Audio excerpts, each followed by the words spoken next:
And we're back. You're listening to the Talkin' Boxing with Billy C show. I'll give a shout out to our listeners on ESPN New Hampshire. Glad you guys could join us. And don't forget about our website, www.billycboxing.com. And if you go into the book club section, you can buy a copy of my book, Tom Molyneux, From Bondage to Baddest Man on the Planet. It's available right now. You can get it through the website, or you can get it at Amazon.com or BarnesandNoble.com or Nook or whatever the other electronic things are. All them there things.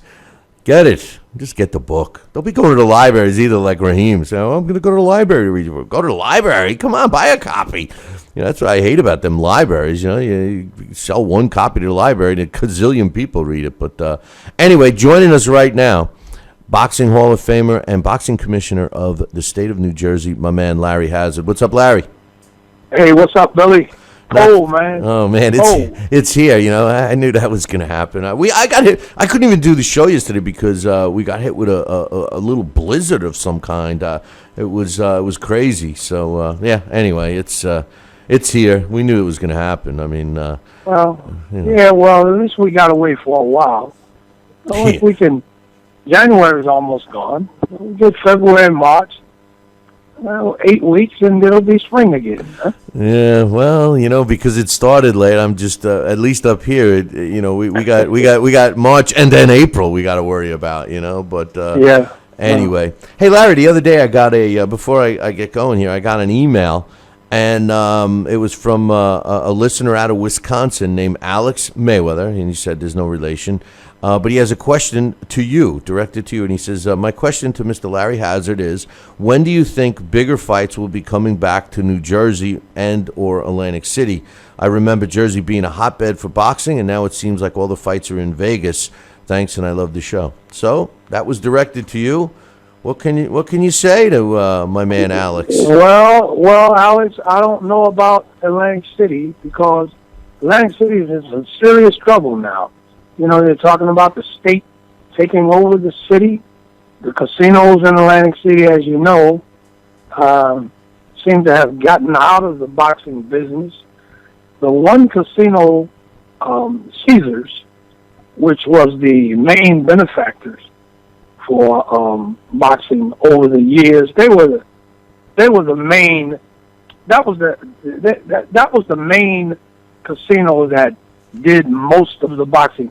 Except when Donald Trump was in Atlantic City during the real glory days of boxing, 70s, 80s, and 90s. That was all through that Trump Plaza area. Donald Trump was underwriting all of those major fights. Then Caesars came into it, and now Caesars, my understanding is that they are in bankruptcy, and so the hope for Atlantic City seems to be dwindling. But I think the state of New Jersey, we expect that big-time boxing will be arriving back stateside within the next year or two, hopefully with the advent of casino gambling in the northern region of the state, which is up around the Meadowlands area. And that's what we're building our hopes on now. But Atlantic City, in my opinion, right now is very little hope. I mean, every day there's something new about Atlantic City in the newspapers about, how bad it's doing down there. It's like a ghost town now, Billy. When you go into Atlantic City, I remember the main thoroughfare coming from the Philadelphia area is the Atlantic City Expressway. I was going down the expressway last weekend because we had some MMA activity in Atlantic City, and I went that way out of Trenton. And I was amazed at, it took me no time to get there, no traffic. You used to see the billboards all up on the Atlantic City Expressway. So nothing. Pacific Avenue, nobody. It's like a ghost town, man. So, that's the story on AC right now. Things could change, but right now it looks pretty. It really looks pretty dim. And today, in the newspaper today, it's a big article about the state talking about taking over the finances of the city. So we're going to have to see how this thing plays out. But we're still grinding away. We're still grinding away, trying to make things happen here and there, because things can change overnight, especially in boxing. So that's the story. It's disheartening because Atlantic City has such a storied past, not only in boxing but just in general. It was the place to go, and I know at one point, crime rate was bad, and it was kind of messy and dangerous to go there, but it had gotten cleaned up, and I saw everything looking up, and I'm actually a little surprised to hear what you're saying specifically about Atlantic City, because I thought it was on the upswing, especially as soon as the fall, as recently as the fall, you and I were talking, and it seemed like there was some positive actions going forth with Atlantic City, and man, what a couple of months can do, huh? Yeah, and that picture changed. It changed not long after. Remember when we had the Kovalov-Hopkins fight, Billy? Yeah, that was at the Boardwalk. Around that time, at the Boardwalk Hall, because Boardwalk Hall is the brand. Yeah. Everybody identifies with Boardwalk Hall. Well, let me give you an example. You got this kid Danny Garcia from Philadelphia. You had a couple of the up-and-coming fighters out of Philadelphia. They were doing most of their fighting at the Barclays Center in Brooklyn. What kind of sense does that make? What does that tell you? And back, during the 70s and 80s, when boxing was really, really booming in Atlantic City, you had all of those up-and-coming fighters out of Philadelphia who actually helped to make Atlantic City the boxing venue that it was. And, you had all of those guys. You had Meldrick Taylor, Jeff Chandler. You remember all of those guys coming out there. Even Maurice Frazier. There's so many that I can't even, it's mind-boggling. You can't name them. Philadelphia. All in Atlantic City. And then they were coming from upstate New York, coming down to Atlantic City to fight. But that's gone now.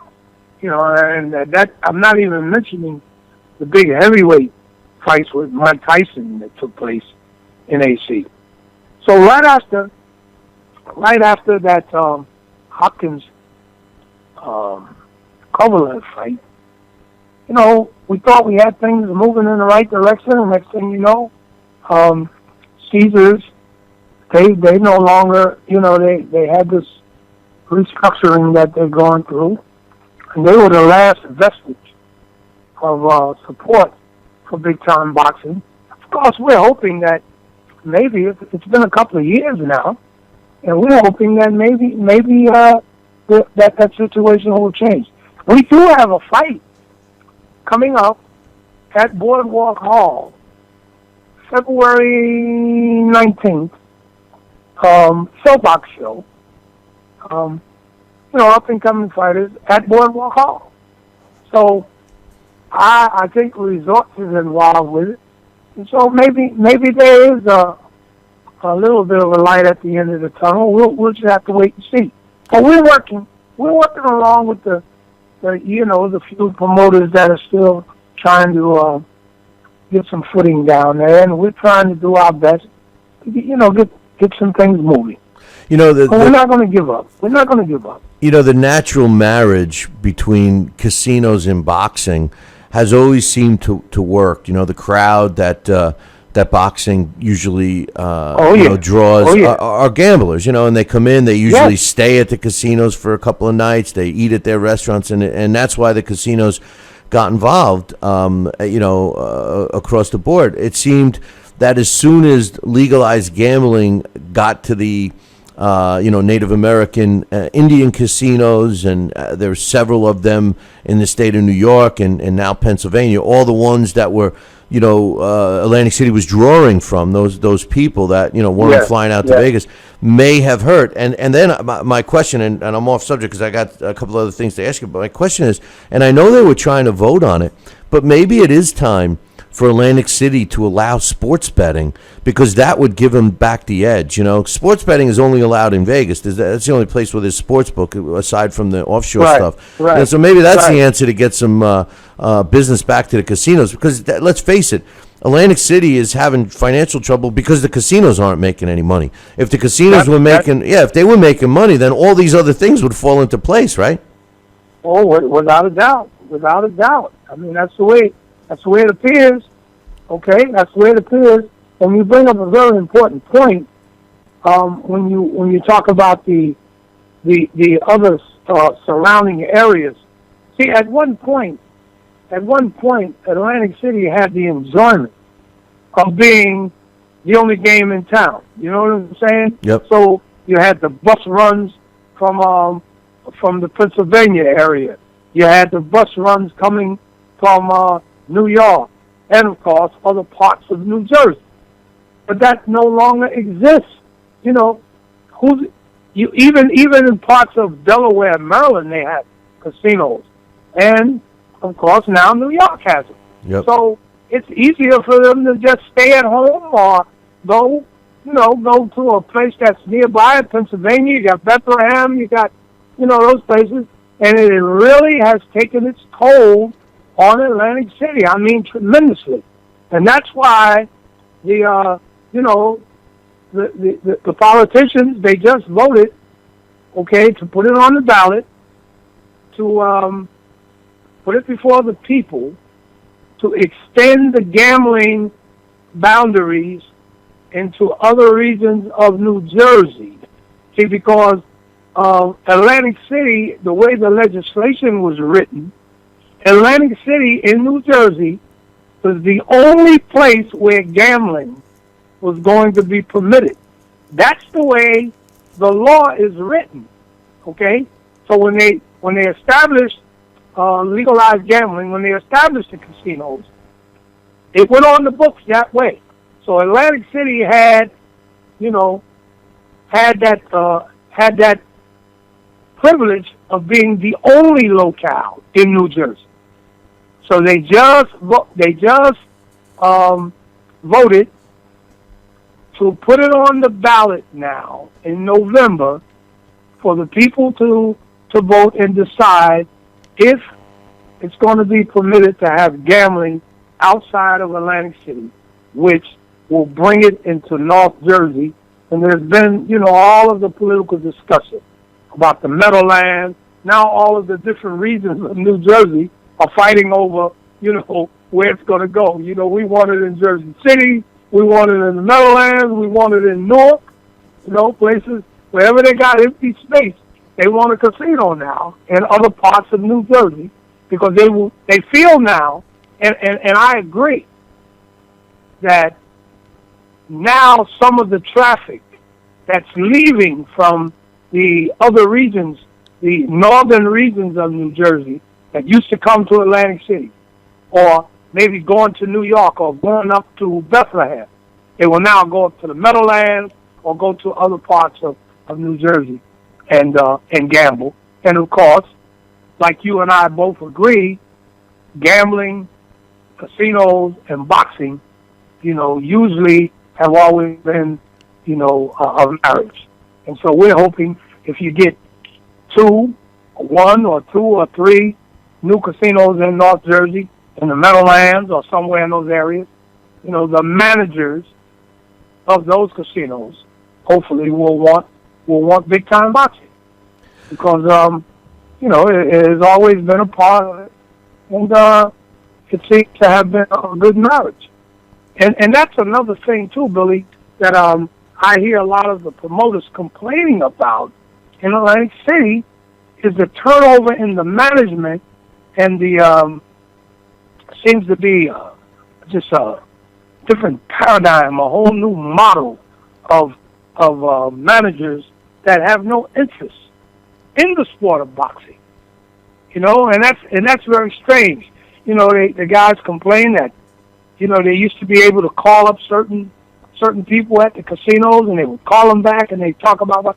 So now they don't even get phone calls back. So they don't even get phone calls back from the different people that are supposed to be running the entertainment and things like that. So it's just a lot of different complaints, and just it seems to have gotten lost somewhere. Well, I tell you, that doesn't really surprise me, Larry, about that, because think about it. When boxing was in its heyday, there was a lot more fans, right? Now, all of those fans are getting older, so we're still fans and everything. But then that void, when boxing wasn't, popular, that whole next generation, they could care less about boxing. Now, that generation, who's in their late 20s, early 30s, early 40s, they're the ones making these decisions. So when they look, they go, I don't like boxing. It's human nature to go after things that you like first. Good business people are going to go with the most profitable, but the first inclination is to go with what your own opinions are, and that's why, And that's a great observation. That's exactly what's happening. You have a whole new generation of of people who are making these decisions who could care less about the sport of boxing. That's what it is. They grew up in that era where boxing was on the downside. And that's exactly right. That's why we got to get to the young people, But I got another question. I didn't even get to the things I want to ask you real quick, but real quick, I got a question from somebody in the chat room, wants to know what the situation with Nick Diaz is. Apparently there's something going on. I don't follow MMA. This is an MMA fighter. Is there anything that you can discuss on air about Nick Diaz? Well, that's the MMA fighter where I think the Nevada State Athletic Commission had actually given him a 5-year suspension. Oh, that's right. For what came down to him smoking marijuana. Right. Okay. And there was a big uproar over that. Okay, and I think what has happened within the last few days, quietly, I think that the Nevada State Athletic Commission, very wisely, has taken back that situation and resolved it, and I think that they reduced his suspension down to like a year, 18 months, or something like that, but something much more reasonable, Well, that's the major story on Nick Diaz right now. Yeah, you could use steroids that could possibly kill someone in the ring and get a 6-month suspension, and you smoke a joint and you're banned for 5 years. It was a very, very unpopular. But I mean, and the thing is, it always makes me laugh, and we could, if you look at the performance of Julio Cesar Chavez, same thing, he tested positive for marijuana, and we all saw how his performance was. He was like asking for Doritos and chips in the corner, he was half asleep until the last round. I mean, nobody's getting into combat sport. They're gonna smoke a joint or whatever, and it's gonna help them. I mean, if anything, it's gonna mellow them out. I mean, I don't know, but anyway. Who knows? Anyway, a couple of questions. We're doing a blast from the past as soon as we're done with your segment on Yaki Lopez, and one of the interesting things that we're going to be talking about was you were the timekeeper of the famous fight. And I know we have talked about James Scott and fighting in Rahway Prison because he's always fascinated me. I was a fan of his, and he beat Yaki Lopez, and it's something that Alex and I are going to be talking about here in a few minutes. And then, lo and behold, Larry Hazzard was the timekeeper in 1979. What can you tell us real quick about that whole situation, that whole feeling of being in Rahway Prison or surrounded by the prisoners and all that? No. I was never the timekeeper. I was the knockdown referee. I wasn't the timekeeper. Okay, that's important for you to know. Okay, the knockdown referee. I was the alternate referee is the guy who is the knockdown. I do. If a fighter gets knocked down, I will start the count. I got you. Do they still do that? Do they still do that? They have a referee that starts the count, or does the timekeeper start the count? Oh no.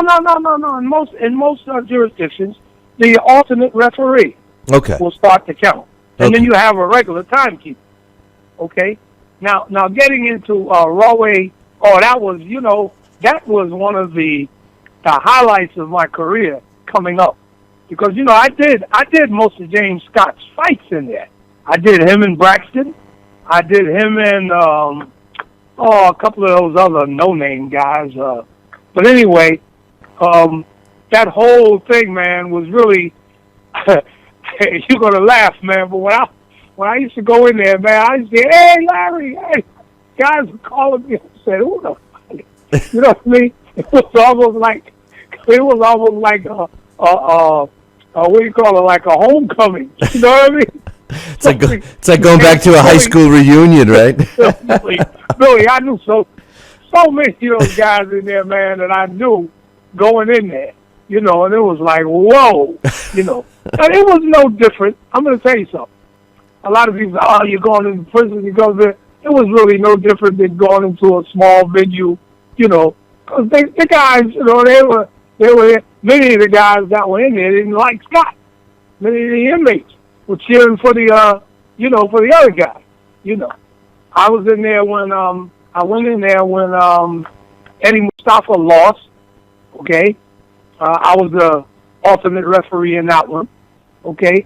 But when when he beat Yaki Lopez, didn't he? Yeah, he beat Yaki, But that was very exciting, man. And those were the early years when I first had, was breaking in to refereeing. But I enjoyed that. I enjoyed it very much. Yeah, I loved watching those on TV, and I wish. It's a catch-22, but it was from watching from home. It was kind of interesting to see the barbed wire, the prisoners. And then Freddie Pacheco, they would always do like a trailer. They show you the grounds. If you go on YouTube now, there's quite a few of those fights on YouTube. Go on there, you can see James Scott. The one you would like would be him and Braxton. That's a good one. Yeah, no, all of his fights were good until he lost, and that was the end of that. Then there was no more fights in the prison anymore. Yeah, Jerry Celestine. That's another one I did in there. Well, you know what happened? It's a long story.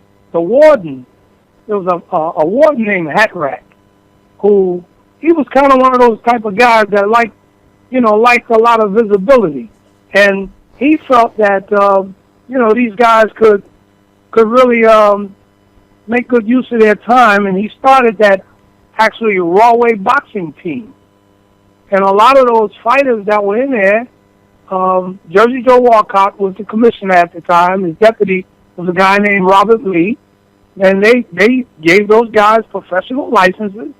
And from their purses, they were able to, make retribution for some of the crimes and pay some of their upkeep, But I think what happened, the warden, they got a new warden, and he had other ideas.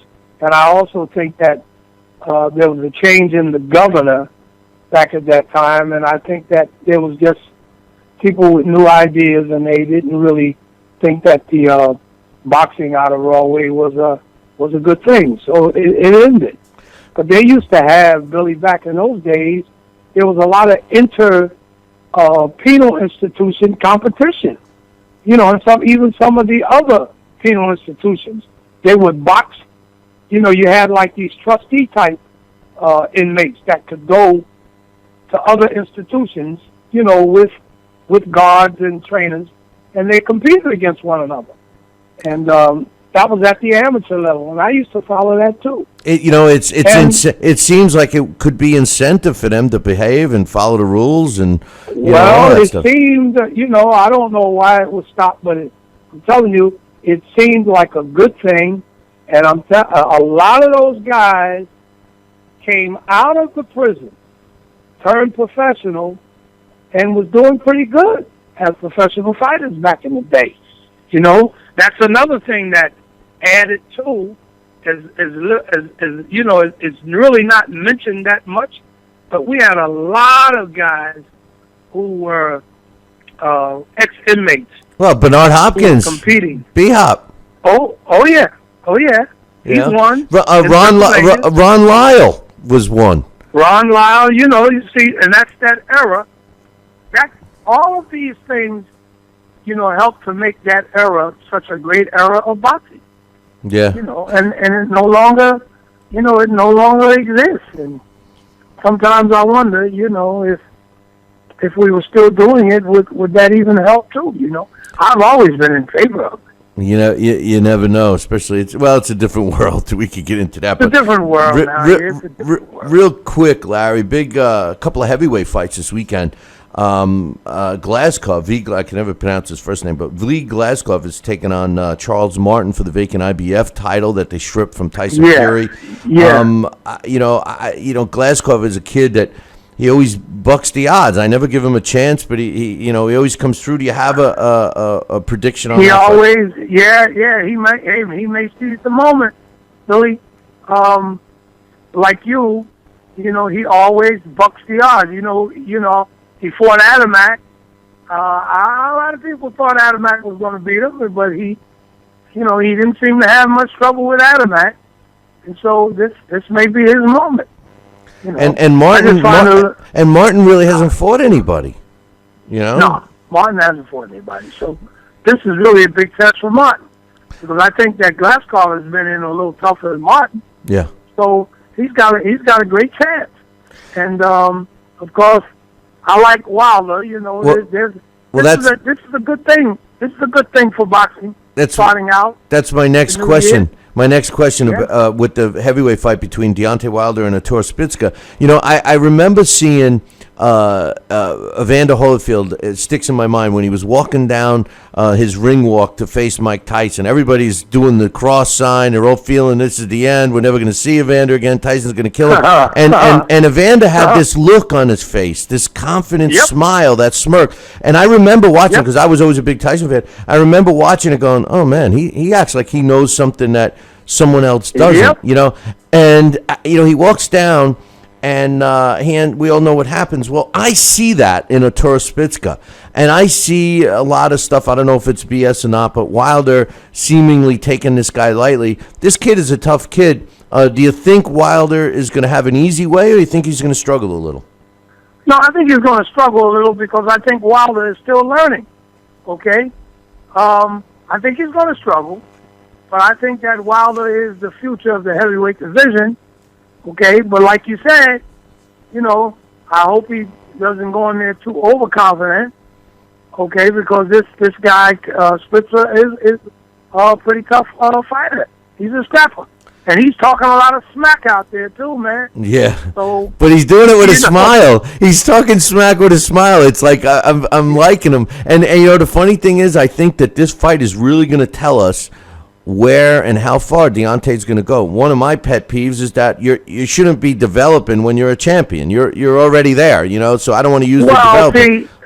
You're absolutely But it's right. a different world today. And once again, not to be too hard on the sanctioning organization, but that's what happens a lot. No, I know. You know what I mean? That's what happens a lot. And you're absolutely right. You shouldn't be developed. A champion should be already developed. Right, right. You develop on your way. Exactly. To the title. Exactly. Yeah. It's a little bit of a little backwards, isn't it? Yeah, you develop so you get a shot, and then you're the guy to beat. I don't want to hear, right. He's still developing. Right. Don't rush him to it. Don't rush him. He's got a world title around his belly, But anyway, listen, Larry, enjoy the fights this weekend. We're going to miss you next week. I'm going to be on site doing a live event next week. But I'm going to drop you an email, because if you're going to be watching these fights this week, I'd love to have you join us for our post-fight show via the phone.